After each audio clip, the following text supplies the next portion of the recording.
दोस्तों, हमारी आज की कहानी का नाम है इज्जत। इस घर में मेरी इज्जत फूटी कौड़ी के बराबर भी नहीं है। बस सुबह से शाम सबकी फरमाइशें पूरी करो। कब तक बर्दाश्त करूं ये सब मैं? अपनी पत्नी प्रियंका को इतने गुस्से में देखकर पवन बोला, अरे मैंने तो बस इतना पूछा कि आज नाश्ता बनने में देर कैसे हो गई और तुम नाराज हो गई। आजकल तुम्हें क्या हो गया है? बहुत ज़्यादा ओवर रिएक्ट करने लगी हो। हर बात का उल्टा जवाब देती हो। तुम ही कहती थी ना कि हर बात का हमेशा जवाब देना अच्छा नहीं होता, मौन रहना ही सब समस्याओं का निवारण है। फिर क्या हो गया है तुम्हें? हाँ, मैं कहती हूँ कि चुप रहना कई समस्याओं का निवारण है, पर अब ऐसा लगने लगा है कि वही मेरा चुप रहना ही मेरी समस्याओं का कारण बन चुका है। आश्चर्य से प्रियंका के पति पवन ने पूछा, लेकिन क्यों? ऐसा क्या हो गया? अरे आप तो मेरे पति हैं, 11 साल होने को हैं हमारी शादी को, इतने साल से साथ हैं। आपको तो पता होना चाहिए कि आखिर मैं क्यों इतना ओवर रिएक्ट करने लगी हूँ। आपके मन की बातें बिना कहे समझ जाती हूँ, फिर आप मेरे मन की बात क्यों नहीं समझ पाते या फिर समझना ही नहीं चाहते? अरे बाबा, मैं तुम्हारे जैसा नहीं हूँ, तुम्हारे जितना खूबी मुझ में नहीं है। फिर तुम मेरे मन की बात समझ जाती हो, पर मैं नहीं समझ पाता हूँ। बताओ ना, क्या हुआ? भाभी ने कुछ कहा क्या? बिना कुछ जवाब दिए प्रियंका अपने काम में लग गई। प्रियंका अपने सास ससुर और 2 बच्चों के साथ रहती थी और जेठ जेठानी शहर में रहते थे। इस समय कुछ दिनों के लिए घर आए थे। जब से वे घर आए थे तब से प्रियंका कुछ चिड़चिड़ी सी हो गई थी। हर छोटी छोटी बात पर गुस्सा करने लगी थी। अरे तुम नहीं समझते हो, पर मैं सब समझती हूँ कि यह ऐसा क्यों कर रही है, क्योंकि तुम्हारी पत्नी को घर का काम करना पड़ता है, सबके लिए खाना बनाना पड़ता है। पीछे से आती सास ने कहा, लेकिन माँ, ये सारे काम तो यह सालों से कर रही है, पहले तो ऐसा नहीं था, फिर अचानक। और आप इतना यकीन से कैसे कह सकती हैं कि काम की वजह से ये चिढ़ है? अरे बेटा, तू नहीं समझ रहा, पर मैं सब समझती हूँ। पहले अकेले रहती थी, अब जेठानी भी आ गई है और उसका भी काम करना पड़ता है, इसीलिए मैं देख रही हूँ कि 2-3 बार से जैसे ही बड़ी बहू घर आती है इसके तेवर बदल जाते हैं, इसका मुंह लटक जाता है और गुस्सा तो 7वें आसमान पर रहता है। माँ, मैं घर के काम करने से नहीं, बल्कि आपके 2 तरह के व्यवहार से गुस्सा और नाराज़गी है। एक ही घर में आपने 2 बहुओं के लिए 2 नियम बना रखे हैं। अरे क्यों झूठा इल्ज़ाम लगा रही हो? मैंने क्या 2 नियम बनाया? बड़ी तो दूर शहर में रहती है, साल में 1-2 बार घर आती है। तुम तो अकेले ही इतने बड़े घर पर राज करती हो।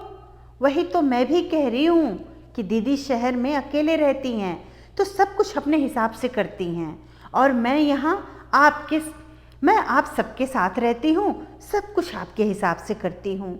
जेठानी जी 2 हफ्तों के लिए घर आती हैं तो उसमें हफ्ते भर मायके रहकर आती हैं और हफ्ते भर यहाँ रहती हैं, तो नाश्ता से लेकर लंच डिनर सब उनके पसंद का बनता है। वो मेरे एक भी काम में मदद नहीं करती और ना ही आप उन्हें मदद करने के लिए कहती हैं। वो तो यहाँ बस आराम करने आती हैं और उन्हें आराम मिलता भी है, पर मुझे तो कभी आराम नहीं मिलता। कोई मदद नहीं करता काम में। उन्हें अपनी सुविधा अनुसार कपड़े पहनने की पूरी आज़ादी है। फिर मुझे क्यों नहीं? कभी मेरी पसंद का खाना क्यों नहीं बनता? 11 साल हो गए शादी को, लेकिन मेरे हर एक छोटे छोटे काम में आपका निर्णय होता है। मैं क्या पहनूंगी यह भी आप ही तय करती हैं। अरे वह दूर रहती है, कभी कभार आती है, बस इसीलिए। फिर वह तुमसे बड़ी है, देवरानी के सामने जेठानी काम करे अच्छा नहीं लगता है। घर में काम ही कितना है। अगर तुम्हें इतना बुरा लग रहा है तो तुम भी अपने पसंद का करो। माँ जी, यह बात तो सिर्फ बोलने के लिए है।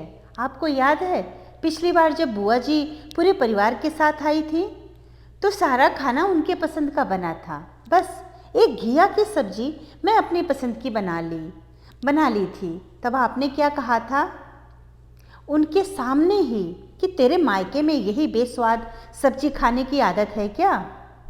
यहाँ नहीं, ये सब चलेगा। आज के बाद ऐसी सब्जी मत बनाना। रही बात जेठानी जी की, तो वो दूर रहती हैं, साल में कभी कभार आती हैं, इसीलिए उन्हें सारी छूट है। तो अब मैं भी आपसे अलग ही रहूँगी अपने हिसाब से। साल में 1-2 बार आपके पास आऊँगी तो यहाँ भी अपने हिसाब से रहूँगी। खाने पीने से लेकर पहनने तक की आज़ादी रहेगी। ज़्यादा काम भी नहीं रहेगा, आराम से रहूँगी। जब मन होगा तब मायके जाऊँगी या कहीं और घूमने जाऊँगी। अरे तू खड़े खड़े सब सुन रहा है? कैसे तेरी बीबी जबान चला रही है, तू कुछ बोलता क्यों नहीं? पवन थोड़ी देर शांत रहने के बाद बोला, क्या बोलूँ माँ, वह कुछ गलत तो नहीं बोल रही।